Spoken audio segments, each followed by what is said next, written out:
Hey everyone, Godot 4 beta is finally here. This is a huge milestone for the engine and a pretty big event for this channel, because from now on I want to make the switch and only create content for Godot 4 onward. If you remember my cancelled 2D game tutorial series, then you should get a rough idea about what I want to do tutorial-wise for Godot 4. This time around I also want to pair it with working on an actual game instead of just a tutorial project. I think this will help greatly with my own motivation, but also in terms of covering the most important and difficult topics. But what about A Home in Darkness? People have asked me in the past if I want to port the game to Godot 4. And I always had mixed feelings about this. On one hand, Godot 4 has a lot of really great features I'd like to use in my game. On the other hand, there's a lot of work to do just to get all the current features of my game working in Godot 4. Sometimes it's just some wording in the GDScript code, other times it's a completely new system like the AI navigation, which I did in fact try to implement, as it's also available in Godot 3.5. However, after skimming through the documentation and changing the code around, I realized that adjusting my AI code for this new feature is more work than it's worth.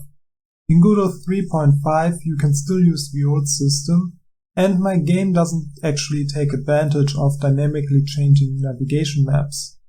It's much easier to learn the new navigation system in a fresh project without as many dependencies. And I'm honest, I don't have the motivation to do a port to Godot 4 anyway. I've worked already far too long on A Home in Darkness. I want it to be a finished game that people can enjoy playing, so no, I won't port that game. Because I'm talking about A Home in Darkness already, let me mention some noteworthy stuff. Originally I wanted to put this information in its own video, but that video would be far too short.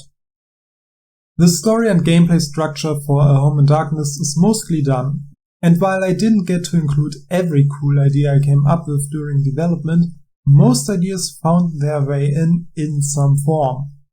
As you know, I've struggled a lot finding the right balance between having a too big, too ambitious project and having a small project that is too short and not worth playing. And I'm pretty close to where the game should be on that scale, which is right in the middle, a worthwhile game that I can still manage to develop alone. It won't be the next Hollow Knight, Silent Hill or Minecraft in terms of success, of course. But I think it will be a good first commercial game, allowing me to make more games in the future, hopefully. The total time for the first playthrough will probably be around 1 hour. However, I do plan to add some replay value to the game in the form of a ranking system. Not like a high score from the arcade, but rather what you had in old school PlayStation horror games. Most horror games, even today, have at least one good and one bad ending, often even more. Those depend entirely on the choices you make and how good you are at playing the game. Having branching stories is a lot of work and very difficult to keep track of, both then planning the story as well as implementing it.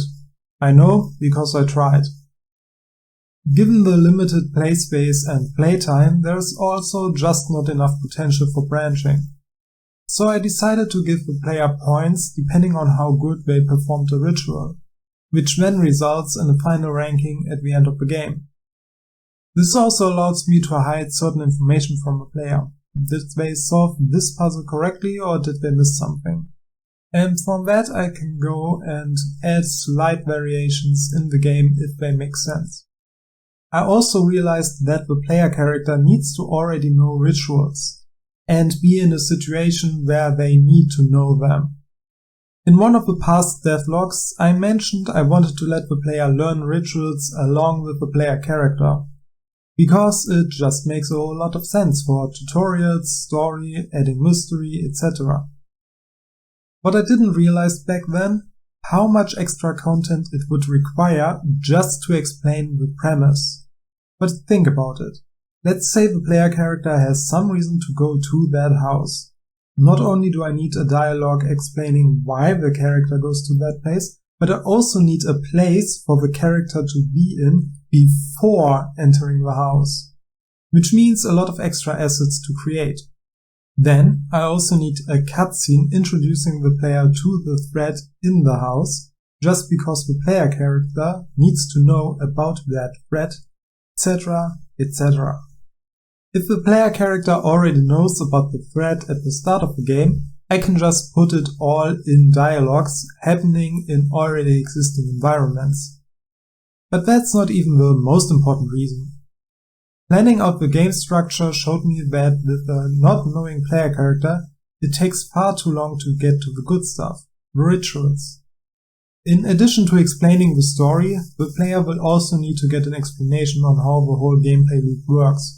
Player sees monster, has to find info on how to defeat it, player has to perform ritual to be defeated.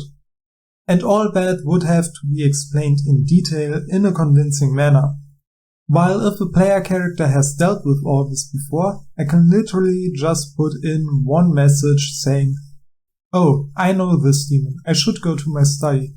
I think it's mentioned in a book called whatever."